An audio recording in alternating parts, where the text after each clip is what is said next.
Hey everyone, it's Bob from Bob's Computer Service. Welcome back to another Windows Wednesday.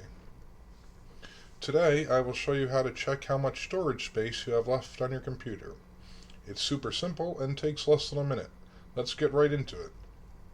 First, we're going to open up the Start menu down at the bottom here. You can do it by clicking this button or typing the Windows key. And you're just going to start typing storage, and the settings should pop up. Right here, storage settings is where we want to go. And boom, it brings us right to our C drive, which is most likely our main drive.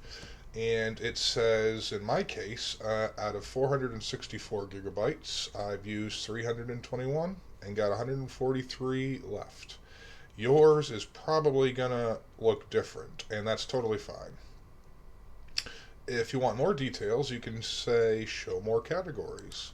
That'll break down exactly how you're using your space between apps, documents, pictures, and so on.